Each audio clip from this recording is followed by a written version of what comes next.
I am going to talk today about date night dinner. So everyone should know, and if you don't know, the way to a man's heart is through his stomach. If you really want to impress your man, I suggest cooking for him. Actually, the way to anyone's heart is through their stomach. Bring me food and I am happy. Like, men are very simple. If you feed them, they're gonna be very happy. More than likely, they're not gonna notice how well your makeup is done. They're not gonna notice that you have a brand new outfit. They're not gonna notice a lot of those little things. But if you cook them a bomb meal, trust me, they're gonna notice and they're gonna remember and they're gonna keep coming back for more. So, you're probably wondering, okay, what should I cook? The number one thing I suggest for any man, it's like the man-proof. Every single man on the planet loves steak and potatoes. I don't know a single guy in my life, I've never met a man who does not love steak and potatoes. If you know a guy or you're dating a guy who doesn't love steak and potatoes, I'm sorry, but you're not dating a guy because they just don't exist. I really don't know any man who doesn't just love steak and potatoes. So, and I also like cooking at home because it's more romantic. You can set the mood, you can light some candles, you can play some music. You have control over those little details that you're not gonna have control over in a busy restaurant. There's people everywhere, there's distractions. You know, it's easy to get distracted from other things than each other. So, what I am making tonight, I'm gonna make smashed baby red potatoes with garlic. I'm also gonna make some bacon wrapped asparagus and some filet mignon, which is a cut of steak. It's a really thick cut. And so I'm going to actually use a cast iron skillet with some vegetable oil, and I am going to season it with salt and pepper on all sides. And then just to kind of get that nice coating, I'm gonna brown and crisp every single outside edge of the steak, even the sides. I'm gonna probably about for a minute on each side. Then I'm gonna put that cast iron skillet into the oven for, I don't know, a few minutes until it reaches the internal temperature. So one way, I know steak can be really intimidating. One way to figure out how a steak is done, one tip that I've figured out is that if you take your thumb and your pointer finger and you feel right here, you'll feel how hard it is. This is a rare steak. This is what it feels like when you're cooking a rare steak. If you go here, it's a little bit harder. That's a medium rare.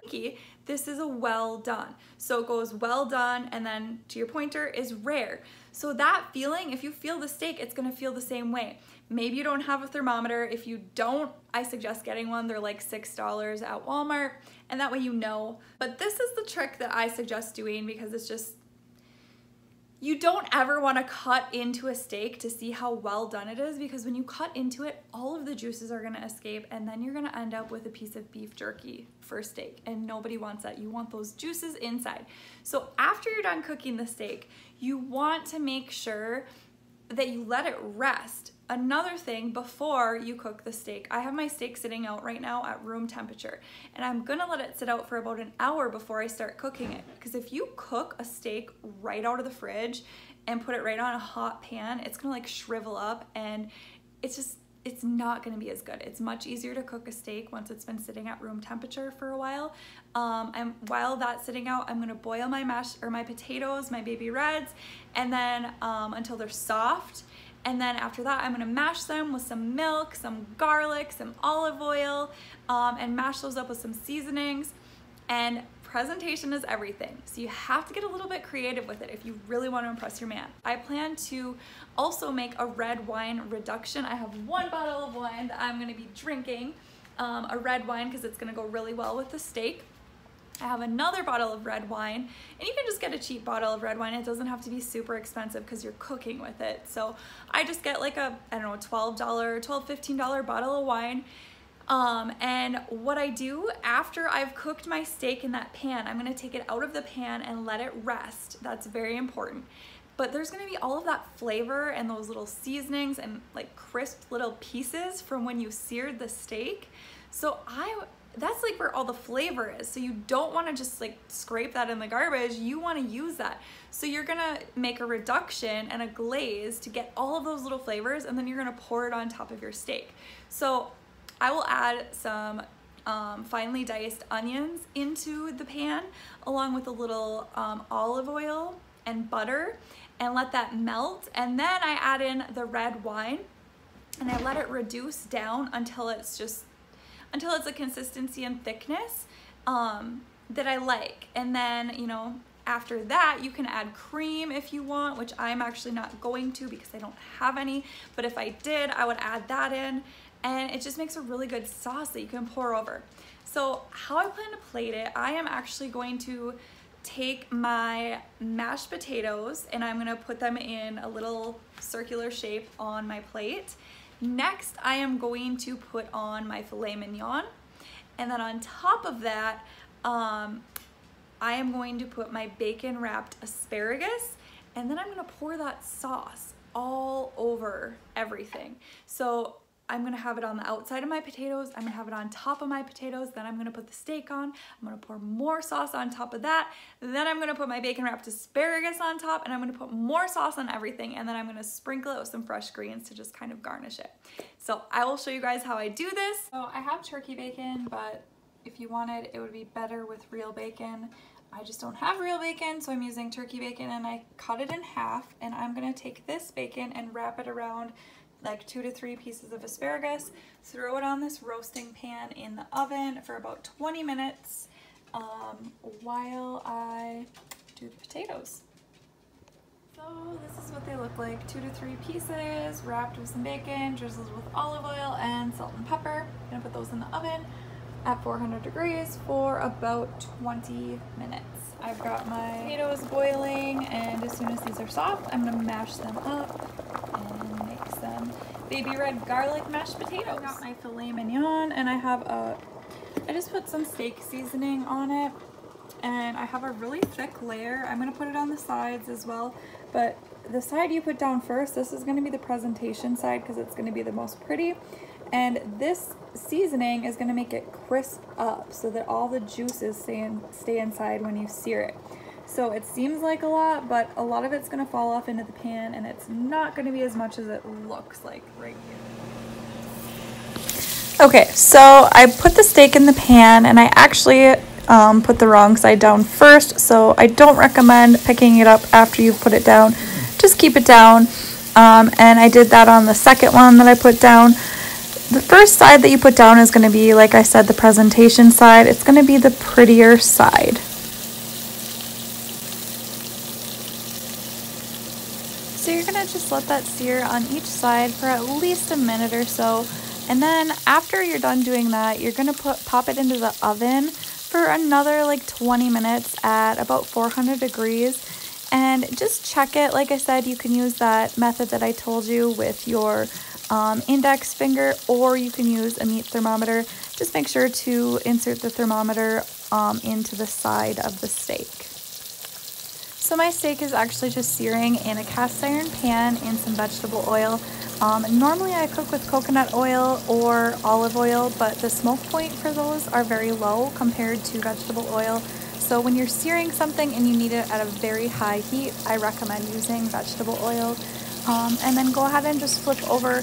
Make sure to sear the sides too, because when you're searing it, what it's going to do is it's going to keep all those juices inside when you pop it into the oven and prevent them from leaking out. But seriously guys, look at that beautiful little color we have going on there. It's just browning so pretty, and it looks amazing. So I'm just going to add another tablespoon of butter now to my vegetable oil and let that kind of simmer up and give it some extra flavor.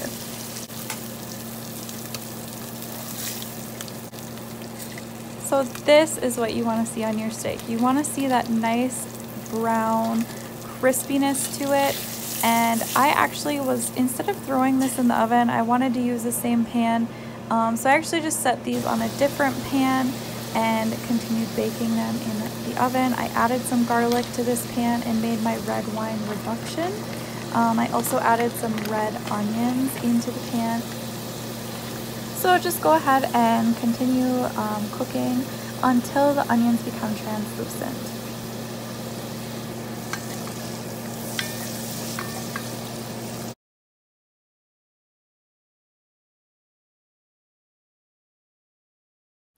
Next, we're going to add in our red wine, and you can use any red wine that you prefer. This is what we call deglazing the pan. This is just going to get all of that flavor from the steak. It's going to get it off of the pan, and this is going to be the sauce that we're going to use to put on our potatoes on our steak. And I also decided to add in some cabbage to this. Even though I was using a dark red wine, I wanted it to be really dark and have a purple color to it. So the cabbage that I add actually gives it that extra vibrant purple color, which is really pretty with the steak and the potatoes. And you're just going to continue cooking and let it reduce down until it's the thickness that you prefer. You want to cook all of the alcohol out, obviously, especially if you're serving for non-adults. Now the fun part, now we're going to plate it, and I love presentation and plating my food more than anything. So I'm just using actually a measuring cup so that it has a uniform shape and putting that onto the plate. Next, I'm going to press down a little bit to flatten it, but not too much. I do want it to have some shape. Then I'm going to actually add some of the sauce, that red wine reduction, on top of this. Look how pretty that is. It just has such a pretty purple color.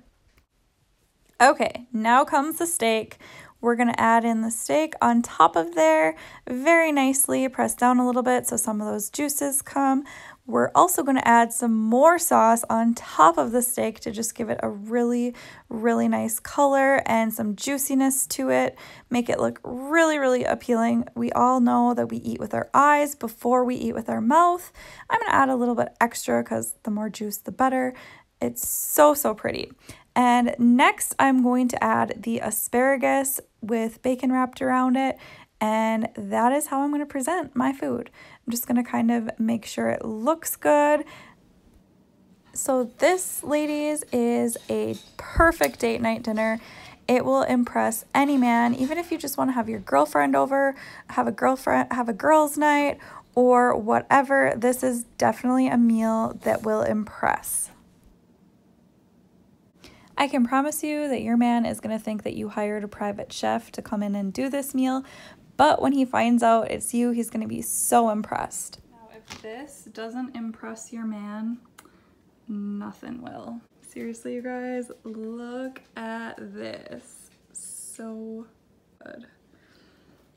Perfect little date night dinner, and pretty sure that it's better than you can even get in a restaurant because it'll be made by you.